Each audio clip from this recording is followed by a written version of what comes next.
CERT English Moments Chapter 5 The Happy Prince. Before you read. The Happy Prince was a beautiful statue. He was covered with gold, he had sapphires for eyes, and a ruby in his sword. Why did he want to part with all the gold that he had, and his precious stones? Now, let's start. High above the city, on a tall column, stood the statue of the Happy Prince. He was gilded all over with thin leaves of fine gold, for eyes he had two bright sapphires, and a large red ruby glowed on his sword hilt. One night there flew over the city a little swallow. His friends had gone away to Egypt 6 weeks before, but he had stayed behind, then he decided to go to Egypt too.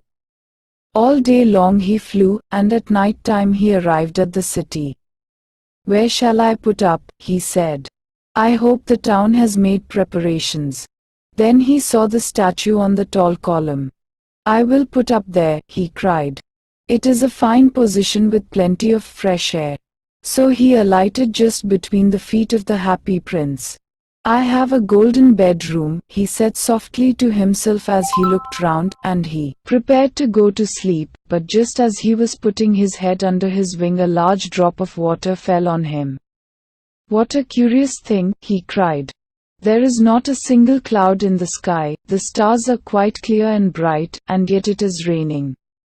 Then another drop fell. "What is the use of a statue if it cannot keep the rain off?" he said. "I must look for a good chimney pot," and he determined to fly away.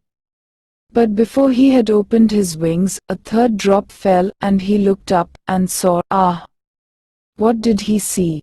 The eyes of the Happy Prince were filled with tears, and tears were running down his golden cheeks. His face was so beautiful in the moonlight that the little swallow was filled with pity. "Who are you?" he said. "I am the Happy Prince." "Why are you weeping then?" asked the swallow. "You have quite drenched me." "When I was alive and had a human heart," answered the statue, "I did not know what tears were, for I lived in the palace, where sorrow is not allowed to enter. My courtiers called me the Happy Prince, and happy indeed I was. So I lived, and so I died.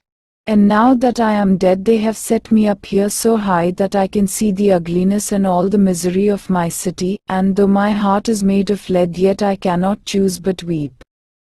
"What, is he not solid gold?" said the swallow to himself. He was too polite to make any personal remarks. "Far away," continued the statue in a low musical voice, "far away in a little street there is a poor house. One of the windows is open, and through it I can see a woman seated at a table.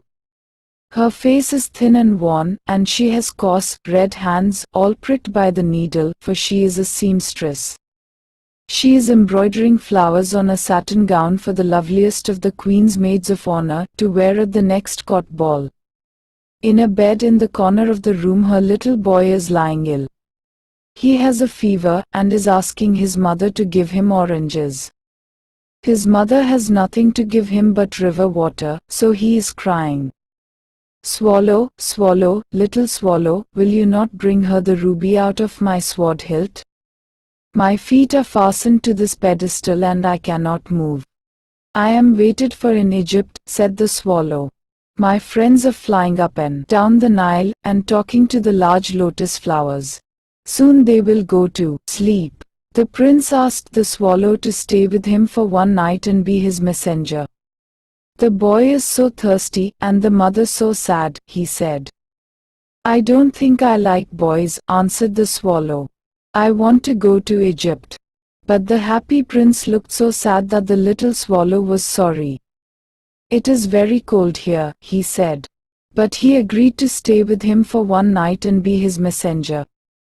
"Thank you, little swallow," said the prince. The swallow picked out the great ruby from the prince's sword, and flew away with it in his beak over the roofs of the town. He passed by the cathedral tower, where the white marble angels were sculptured.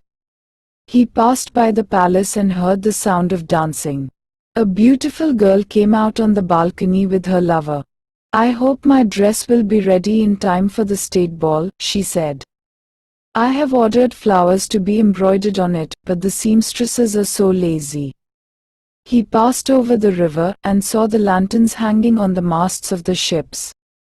At last he came to the poor woman's house and looked in. The boy was tossing feverishly on his bed, and the mother had fallen asleep, she was so tired. In he hopped, and laid the great ruby on the table beside the woman's thimble. Then he flew gently round the bed, fanning the boy's forehead with his wings. "How cool I feel," said the boy, "I must be getting better," and he sank into a delicious slumber. Then the swallow flew back to the happy prince, and told him what he had done.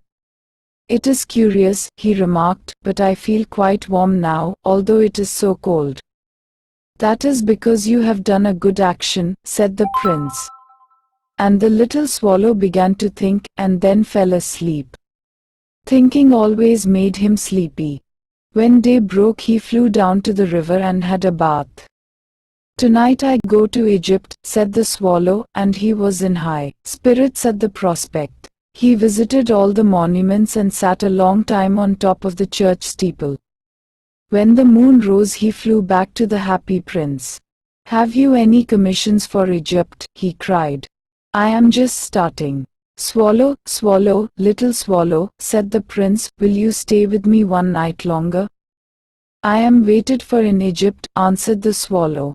"Swallow, swallow, little swallow," said the prince, "far away across the city I see a young man in a garret. He is leaning over a desk covered with papers, and in the glass by his side there is a bunch of withered violets. His hair is brown and crisp, and his lips are red as a pomegranate, and he has large and dreamy eyes.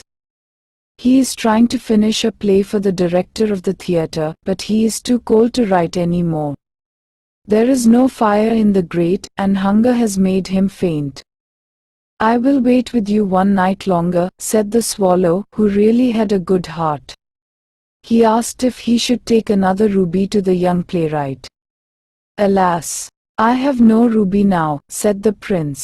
"My eyes are all that I have left.